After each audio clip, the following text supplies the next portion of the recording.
Hello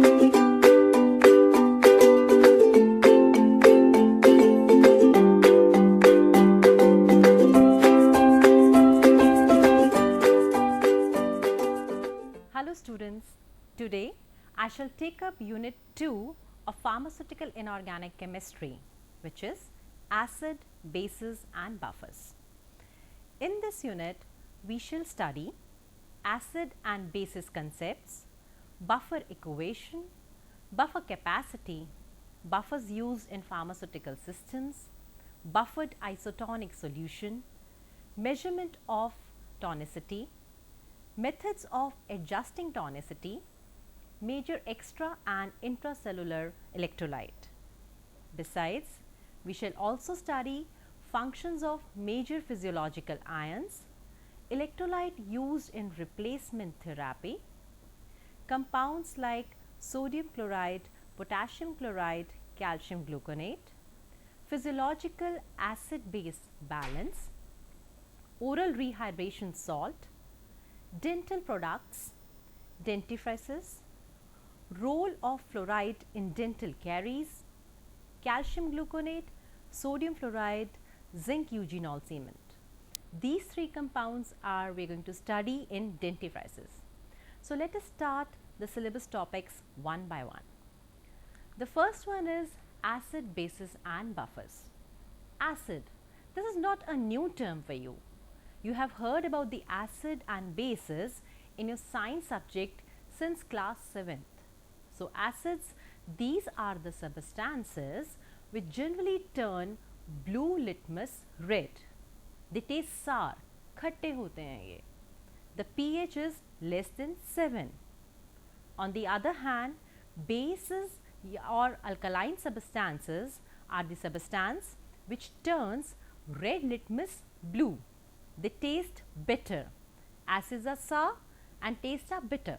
Bases are bitter in taste. कड़वे होते हैं.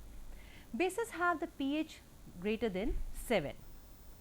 The examples of acids will include hydrochloric acid, sulfuric acid and acetic acid. Bases include sodium hydroxide NaOH, potassium hydroxide KOH. Now, the acid and bases are known since ages and different scientists have given different theories explaining their behavior and their mechanism of action.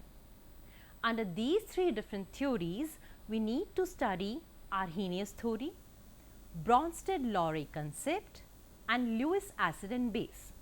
We shall study these theory of different scientists one by one. Let us come to the first theory, Arrhenius theory of electrolyte dissociation. Dissociation means dissociating, that is breaking into parts. This theory was given by the Swedish scientist Arrhenius in 1887. He said, whenever an electrolyte is dispersed in any medium or solvent, it dissociates, means it breaks into positive and negative charges. This process is called ionization, and the ions which are formed upon the dissociation, they carry electric current. They are responsible to carry current. This process takes place only when there is a medium or solvent. This does not take place in the solids. Depending upon this, Arrhenius told about acids and bases. According to this scientist Arrhenius, acids are the substance that produce proton in the solution. Say H ions or protons, these are the ones which are produced by the acids or which are given up by the acids. For example, HCl undergoes dissociation to produce H ion. You can have a look on this equation that HCl dissociates into proton ion, and what is remaining is the chloride, that is a negative ion. Now, the bases are the substance that dissociate to give the hydroxyl ion. For example, NaOH. Have a look on this equation. The NaOH dissociates into Na plus ions and hydroxyl ions. So, this is a process which takes place in the base, and the substance which gives this hydroxyl OH negative ion is called base as per the acids. So, we can conclude here that acid is giving up the proton and bases is giving up the hydroxyl ions. Now, acid and bases, when they react with each other, they neutralize and they form water. Let us see how does this happen.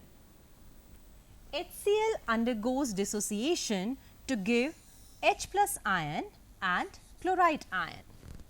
Then NaOH dissociates into Na plus ion and hydroxyl ion. Now, when we combine these two equations, we get that acid and base, they react with each other to give the salt, which is sodium chloride in this case, and water molecule. This process is called neutralization. When acid and base react with each other in presence of a solvent, the reaction is called neutralization. Some more example of acids and bases shall include sulfuric acid. This is acid which is given by the formula H2SO4. Hydrobromic acid, which is HBr. Bases include sodium hydroxide, that is NaOH, and potassium hydroxide, which is KOH. Now, have a look on this equation. Here, ammonia. Do you think it has the proton ion to give? Or do you think it has hydroxyl ion to give? Does it has O in its formula here? No. But still it is a base. Likewise, we can have a look here, sulfur dioxide. Sulfur dioxide is acidic in nature, means it should give protons. But can we see proton here in its formula? No. Similarly, we can't see any proton coming out of sulfur dioxide. So, what does this mean? It means that as per Arrhenius theory, we cannot explain the acidic and basic behavior of these two compounds. That's why came another theory which was called as Bronsted-Lowry concept. Now, this pair of scientists, they give another justification or the mechanism of action of acids and bases. As per them, acid is a substance that can donate a proton and base is a substance that can take up or accept a proton. So, let us have a look on this reaction. Here, Ha is the acid which is going to give up the proton, and this proton will combine with the water, giving the hydronium ion. Now, when Ha has given the proton, it will be left with a negative ion. This negative ion is the conjugate base. I repeat here, when acid gives up a proton, it is left with conjugate base. Similarly, base is a substance which can accept or take up a proton. Now, when this base has accepted a proton, its adduct form is called conjugate acid. So, in this reaction, we can see that this Ha acid has formed a conjugate base because it has given up the proton and it is left with a negative ion, which is conjugate base. Similarly, this base has taken up the proton and it has formed a conjugate acid, which is hydronium ion. As per the Bronsted-Lowry concept, we can explain the acidic nature of various other acids. Let us have a look on the acids and their conjugate bases. The first one is Ha, which gives the proton and A negative. Now, what is this A negative? This is a conjugate base. Similarly, hydrochloric acid, that is HCl, again it gives H plus ion, proton, and what is chloride? Conjugate base. Then we have sulfuric acid, H2SO4. Now, this H2SO4 gives up what? Proton, and what we are left with? Sulfate anion, which is what? Which is a conjugate base. Then we have acetic acid, CH3COOH. Acetic acid is a weak acid, but still it gives up the proton, and what we are left with is acetate ion. So, this is what? This is a conjugate base. Then we have ammonium ion here. Now, this ammonium ion also gives up what? Proton. What we are left with is ammonia, which is what? Conjugate base. So, why do we call conjugate base? As per the theory, Bronsted-Lowry said, acid is a substance which gives up the proton. Now, this Ha has given up the proton. This A negative ion is ready to accept the proton. That is why we call it as a conjugate base, because base is a substance which takes a proton. Similarly, we can explain the behavior of bases and their conjugate acids as per the Bronsted-Lowry concept. As per them, again, base is a substance which takes up the proton. For example, B plus has taken the proton and forming an adduct BH plus. Now, this BH plus is what? Now, this is its conjugate acid. Similarly, hydroxyl ion has taken up the proton and formed water. Now, this water is what? This is a conjugate acid. Sulfate ion SO4 2 negative has taken proton and forms sulfuric acid. This sulfuric acid is what? This is a conjugate acid. Ammonia has taken up again what? Proton. Why it has taken a proton? Because it is a base, and bases are those substances which takes up the proton, and it has formed what? Ammonium ion. Now, this ammonium ion is what? It is a conjugate base. Similarly, we have phosphorus ion. Now, this has given what? Proton to form phosphoric acid. Phosphoric acid is conjugate acid. So, we have a look here that bases, they take up the proton and form what? Conjugate acids. This is example when acid and base both react with each other. Have a look on this equation. In this equation, ammonia, that is NH3, reacts with hydrochloric acid HCl to give ammonium ion, and chloride ion is left. Now, let us study which term is what here. See, ammonia is going to take up the proton. So, ammonia is what? It is a Bronsted-Lowry base. Now, when this base has taken up a proton, it has formed what? Ammonium ion. So, this ammonium ion is its conjugate acid. Similarly, in the equation, we have hydrochloric acid. Hydrochloric acid is the acid which gives up the proton. So, this HCl has given the proton and left with chloride ion, which is its conjugate base. So, this is an example of conjugate acid base pair as per the Bronsted-Lowry concept. The next concept which came up was the Lewis concept of acid and bases. As per the Lewis, acid is a substance which is electron pair acceptor. It accepts the pair of electron, and on the contrary, base is a substance which donates or which gives electron pair. So, base is electron pair donor. Let us have the look on these reactions here. Acid, this is the acid H proton which is ready to accept the electron pair given by ammonia. This is the electron pair which is taken up by proton ion. As the earlier concept, proton ion is the one which is giving up the proton, but here it is also taking up the electron pair.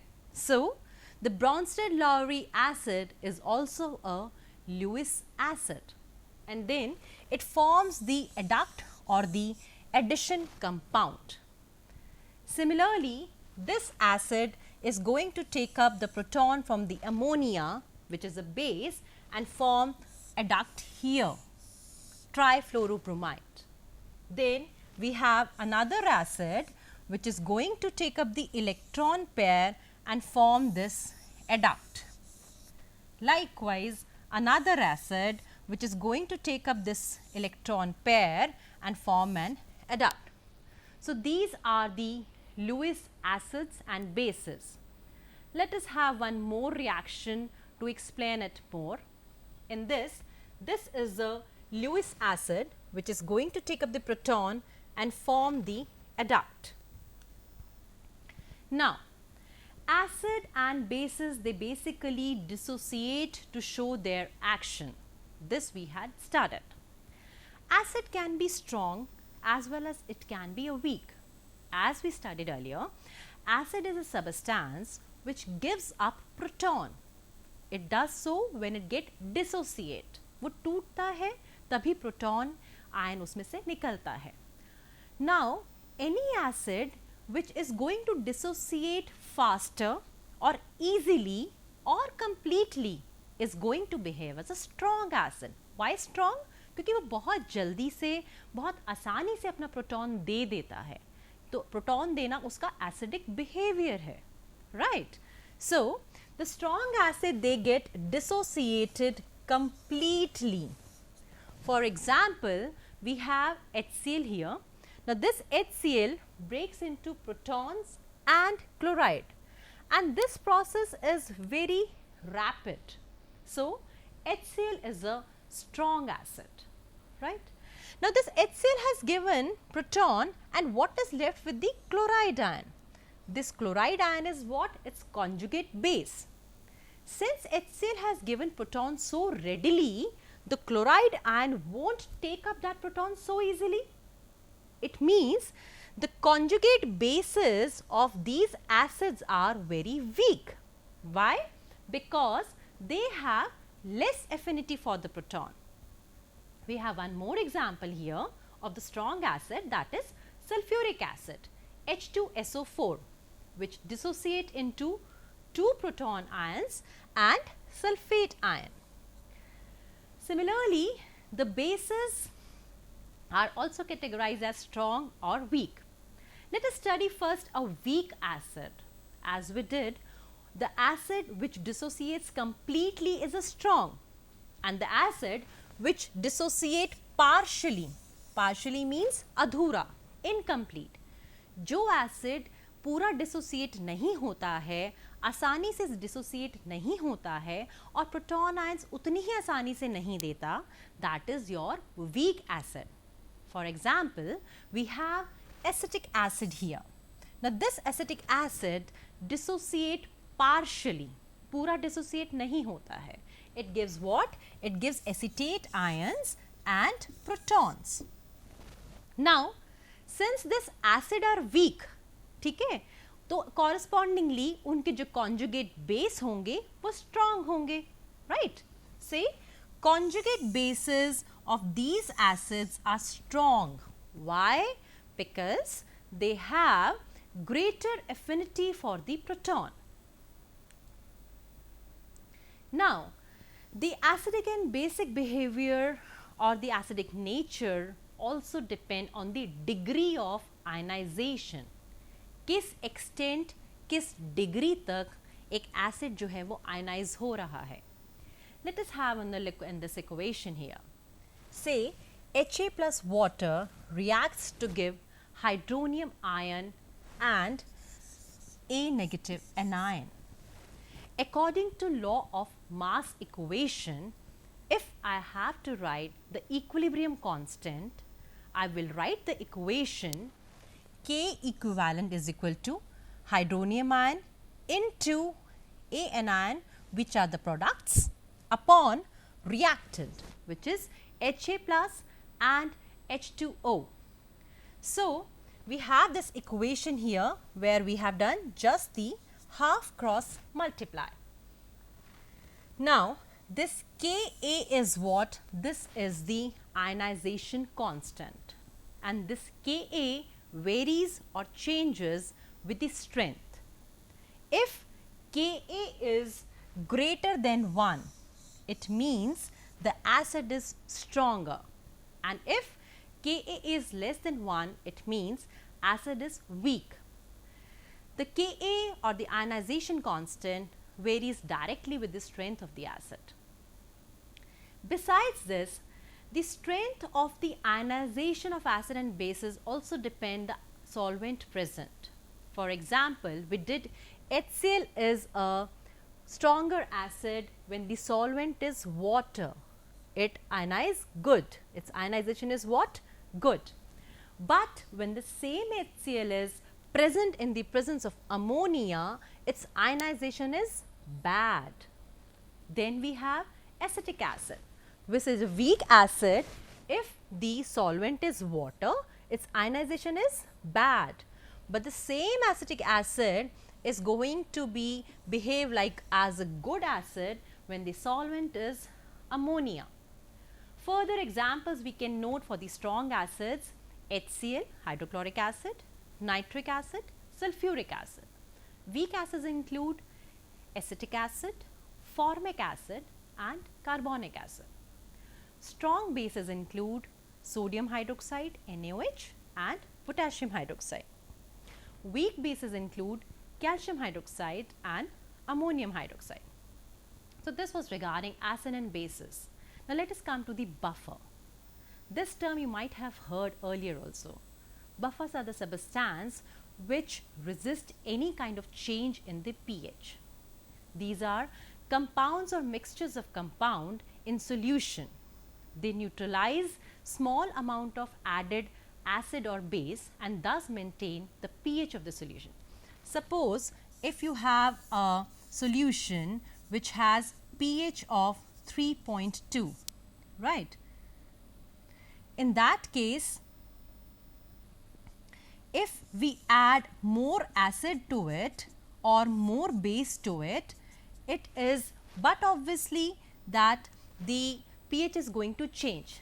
But if the buffer is going to be present there, it is going to resist the change in the pH. Buffers are generally made by weak acid and its conjugate base and weak base and its conjugate acid. Buffer action means the resistance to change in the pH, and the buffer capacity is number of millimoles of acid or base which is to be added to liter of buffer solution to change the pH by 1 unit. This is a formula where B is millimoles upon delta pH, that is change in the pH. Now, few characteristics of the buffer: they have definite pH value, their pH do not change on dilution, their pH do not change upon standing for the longer periods or very slightly altered. Example include weak acid and its base, for example acetic acid and its salt sodium acetate. Likewise, a solution of ammonia and ammonium chloride is another buffer example. Buffers can be divided into two categories: acidic buffers and alkaline or basic buffers.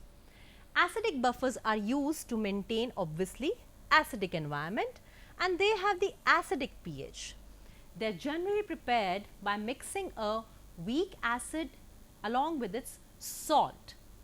Then aqueous solution of an equal concentration of acetic acid, that is CH3COOH plus its salt, that is CH3COONA.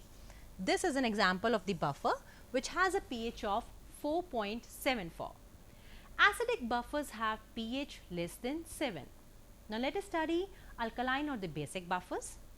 These are used to maintain the basic conditions. They have basic pH, that is pH greater than 7. An example include equal concentration of ammonium hydroxide and ammonium chloride, which has pH of 9.25. Now let us study few buffers which are used in pharmaceutical formulation or pharmaceutical systems. For example, the buffer system of hydrochloric and KCl, this is a buffer system, and the pH range in which it is active is 1.2 to 2.2. As I told, buffer has a pH range in which they can resist the change in the pH. It's not possible कि अगर आपके solution में buffer है तो आप कितना भी acid उसमें डालते जाएंगे change नहीं आएगा. No, it is not so. A buffer has its own capacity. अपनी ही क्षमता या capacity तक ही वो pH को झेल सकता है. तो हमें buffer जो है pH range के according बनाने होते हैं. Right? So another example is HCl and potassium hydrogen phthalate, which has a buffer pH range of 2.2 to 4. Then we have sodium hydroxide and potassium hydrogen phthalate, which has a pH range of 4.2 to 5.8. Another example is the buffer of boric acid and sodium carbonate monohydrate with a pH buffer range of 5 to 9. Then we have potassium dihydrogen phosphate and sodium hydroxide with pH buffer range of 5.8 to 8. Another example includes boric acid, sodium hydroxide and potassium chloride with a pH buffer range of 8 to 10. I hope I am clear here that the buffers are the solutions which change and resist the change in the pH. They have their buffer capacity and they are active till a buffer range which is given by their specified. So this is the topic. So students, I hope I have made the concepts clear in your mind. Acid, bases and buffers. Acid is the substance which gives up the proton. Base is a substance which takes up the proton. Buffers are the substances which resist any kind of change in their pH. They work till their capacity. It's not that you keep on adding acid and base and buffer is going to be effective. They work in a defined buffer range. So these are the buffers. Our body has different buffers in our system. The different biological buffers we shall study in the next class. Besides, there are different pharmaceutical buffers which are used to maintain the stability and the other aspects. Thank you.